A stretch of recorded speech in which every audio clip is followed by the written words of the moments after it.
예, 오늘은 올바름의 가치에 대해서 한번 얘기를 해보려고 해요. 저 유튜브, 보수 우파 유튜브 저는 성향이, 약간 반골 기질입니다. 반골 기질. 그러니까 다른 사람들이 일로 갈 때 저는 혼자 일로 가요. 그러니까 이제 그런 성향이 어떻게 보면 좀 좌파들이랑 들어맞죠.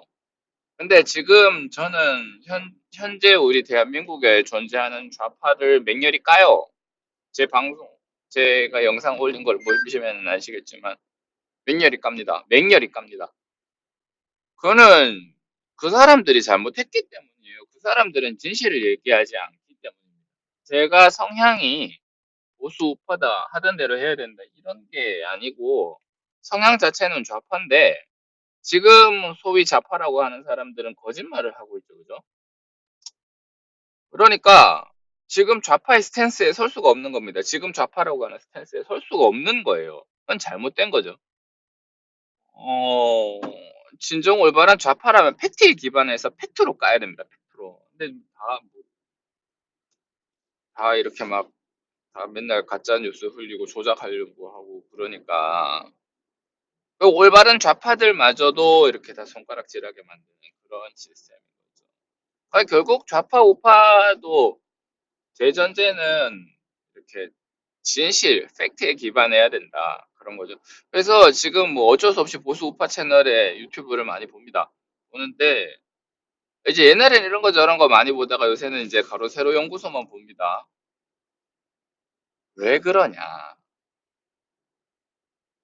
다른 채널들은 이제 한계로 가지고 온 사실을, 팩트를 기반으로 해서 재생산하고 자신의 의견들을 얘기하는 그런 데 반해, 가로 세로 연구소는 철저하게 팩트 위주예요. 철저하게 팩트 위주. 그러니까 팩트에다가 자기들의 사견을 약간 첨부하기는 합니다만 대부분이 팩트입니다. 그게 가장 재밌어요. 그러니까 올바름의 가치는, 제가 말하는 올바름이라고 하는 거는 뭐 정의 이런 거는 잘 모르겠고요. 진실입니다. 진실. 무엇이 정말이냐. 지금 유튜브에 돌아다니는 수많은 것들, 그다음에 또 네이버에 돌아다니는 수많은 기사거리들, 특히 네이버 다음은 말할 것도 없고요. 전부 다 가짜죠. 가짜인데 이제 뭐 유튜브에서 돌아다니는 것들 중에 이제 팩트에 기반을 해서 방송을 하려고 하는 사람, 특히 이제 가로세로 연구소들은 자기들의 목숨을 걸어놓고 정말 팩트를 얘기하잖아요. 그러니까 사람들이 좋아하지 않을 수 없는 거라 보지 않을 수가 없는 거죠. 이게 올바름의 가치입니다. 이게 올바름의 가치.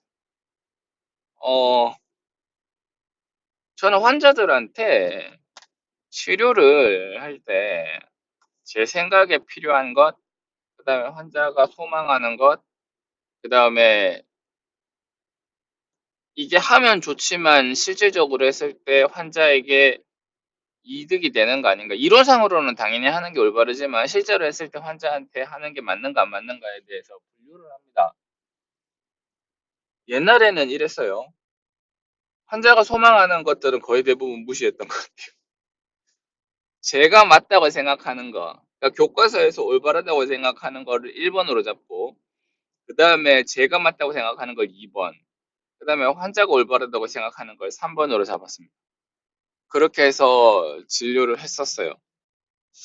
그런데 이제 사람이 성장을 하면서 실질적으로 제가 교과서적인 내용으로 진료를 했던 것 중에, 진료를 하고 나니까 환자들이 굉장히 고통받는 케이스들이 많아요.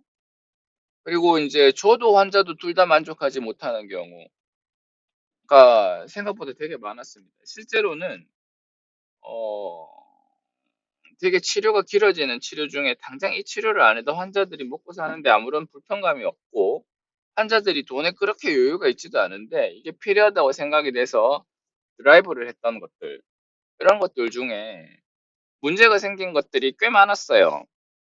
아, 이게 올바르지 않다. 일단 환자는 절대 저한테 고마워하지 않습니다. 그런 거에 대해서. 옛날에는 그런 거 해가지고 환자들 욕을 했었어요. 왜?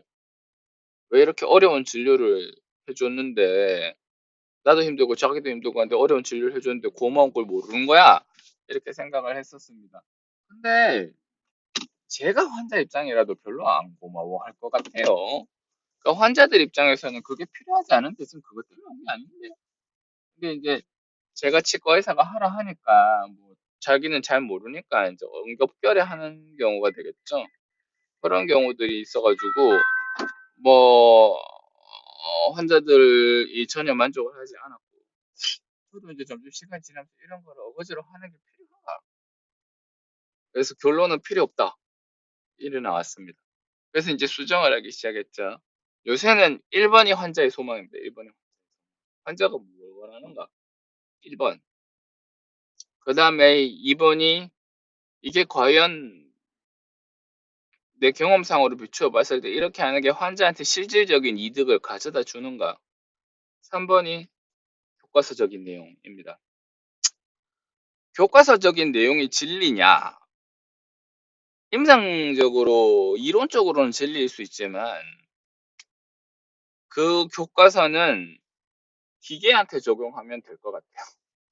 인간의 감정이 전혀 없는 기계. 그런 사람들한테 적용하면 괜찮을 것 같은데, 실제로 사람들은 경제적 사정, 그다음 자기가 직장에서 좀 치과 치료 받는 게 이론상 좋지만 계속 점심시간에 나와야 되면 치과 자기는 계속 점심 못 먹고 직장에서 너 어디 가니? 또 저 치과 갑니다. 그러면 그 사람들이 오겠어요?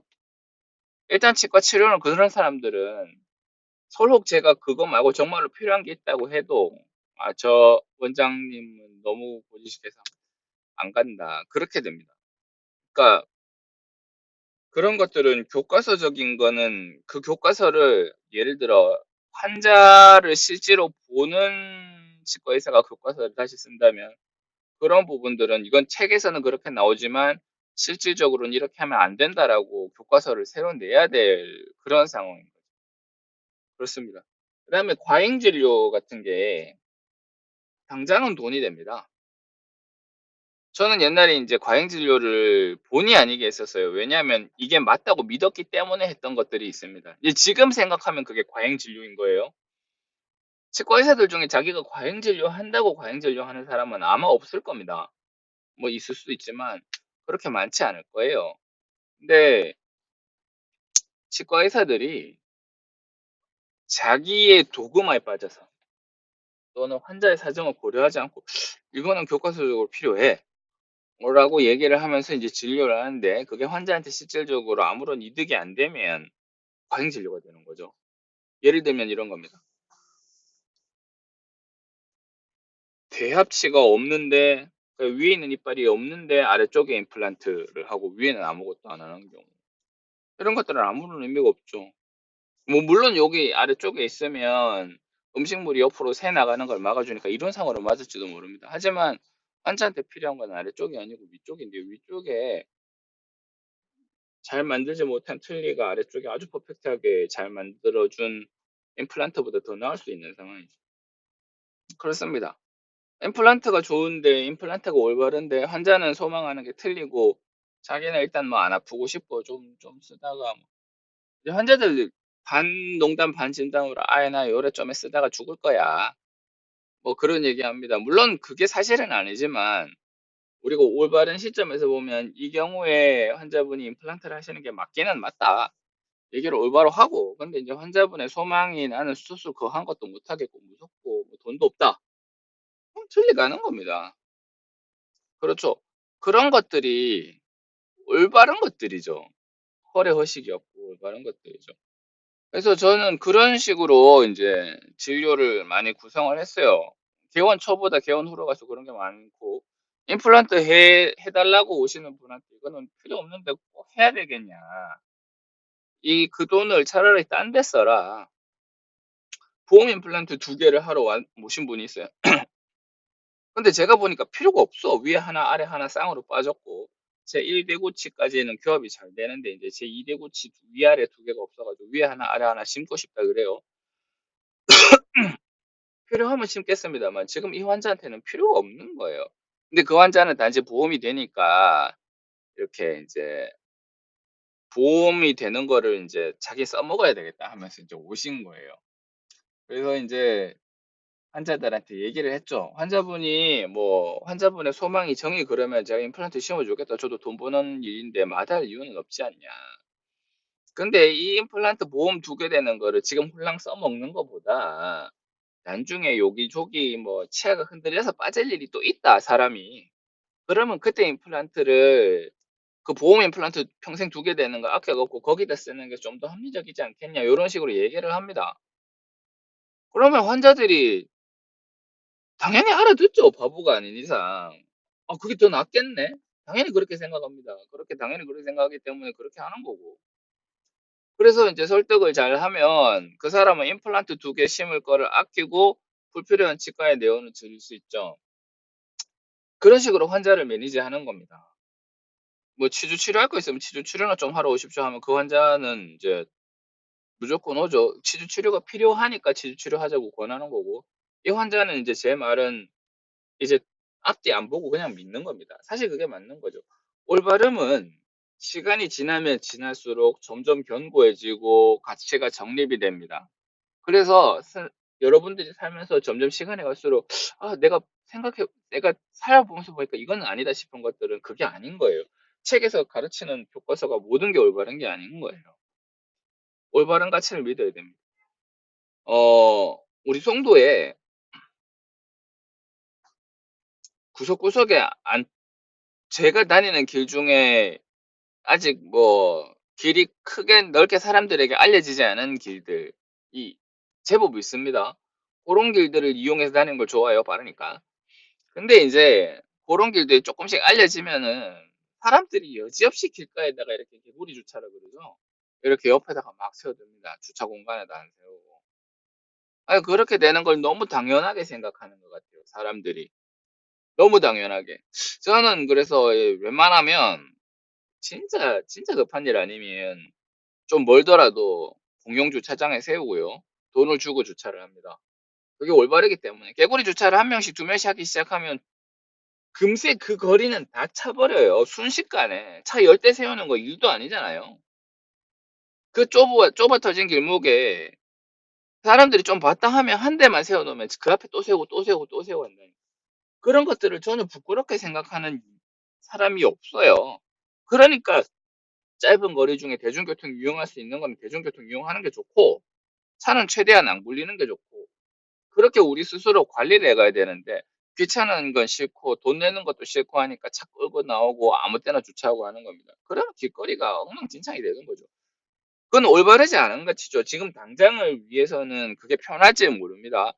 그런데 시간이 지나면 그런 차들로 도배가 되고, 그래서 그쪽 길을 다니는 모든 사람들이 다 불편하고 교통사고도 나죠. 주민들은 얼마나 힘들겠습니까? 그렇게 되는 겁니다.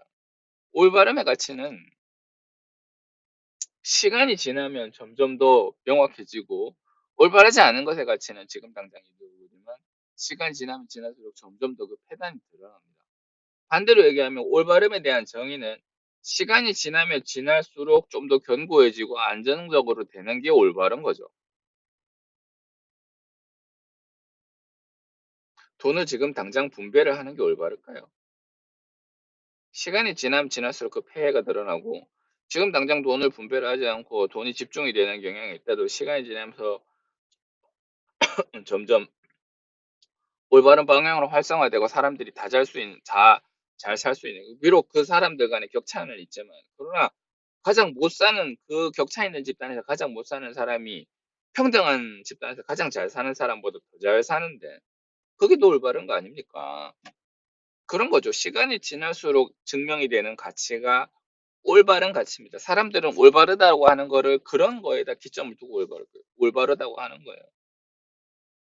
어, 제가 생각하는 거는 거짓말하지 않기랑, 그 다음에 이제 자율성 강조, 이런 것들이 제가 생각하는 올바름입니다. 거짓말하지 않기는 준법 정신을 장애에 포함합니다. 소소하게 어기는 법 질서들은 전부 다 자기를 속이고 있는 거예요. 자, 핑계를 댈 필요가 있을까? 거기에 대해서도 한번 생각을 해보는데, 핑계는, 핑계란 것은 자기 스스로한테는 핑계를 일단 댈 필요가 없죠. 내가 지각을 했어요. 지각을 했는데 뭐 늦잠 자서 지각을 했어. 그런데 이제 뭐 다른 사람들한테 얘기할 때는 나는 그냥 늦잠을 잤다로 끝인데 다른 사람들한테 얘기할 때는 전날에 너무 바빴고 너무 힘들었고 차가 너무 막혔고 그래가지고 제가 늦잠을 잤습니다. 이렇게 되는 겁니다. 그러니까 그런 것들은 다른 사람들한테 아무런 말할 필요가 없죠. 다른 사람들도 그런 거를 뭐, 아, 그렇습니까, 그렇습니까, 그렇습니까 하고 앞에서는 들어주지만 거기에 대해서 그 사람들의 입장은 전혀 바뀌지 않습니다. 그래서 하여튼 너는 지각했네. 이게 팩트인 거죠. 핑계라고 하는 거는 다른 사람들에게 자기 자신을 반드시 표현하는, 그러니까 다른 사람을 지극히 신경 쓰는 그런 마인드에 기초를 하고 있는 거예요. 아니면 핑계를 낼 이유가 없죠. 내가 잘못했어. 다른 사람들이 나를 어떻게 보든 말든, 내가 이 얘기를 하든 말든 다른 사람들에 대한 나의 인식은 바뀌지 않는데? 근데 핑계를 굳이 댄다는 건, 나 원래 그런 놈 아닌데 그렇게 됐어. 좀 봐주라. 이런 거 아닙니까? 어떻게 하든 다른 사람들은 당신을 다르게 보지 않습니다. 지각한 사람으로 보는 거지. 그냥 그런 게 전부 답니다. 그러니까 핑계는 결국은 그 기반이 허례허식, 타인의 시선에 자기를 신경 쓰는 그런 거에 기반이 되어 있죠. 합리화. 아, 나는 어제 열심히 일했으니까 오늘 지각해도 돼. 이건 핑계보다 더 나쁘죠. 핑계는 그래 뭐 잘못한 건 인정하는데 잘못한 건 인정하지만 사실은 그렇지만 나를 나쁜 놈으로 보진 않았으면 좋겠어가 핑계고. 합리화는 야, 나 이건 당연해. 이렇게 될 수밖에 없었어. 이게 합리화죠. 합리화가 더 나쁜 거고 핑계도 나쁜 겁니다. 잘못했으면 잘못을 깔끔히 시인하는 순간에 지금 당장 이미지가 나빠질지는 모르지만 그 뒤쪽에 있는 모든 것들에 대한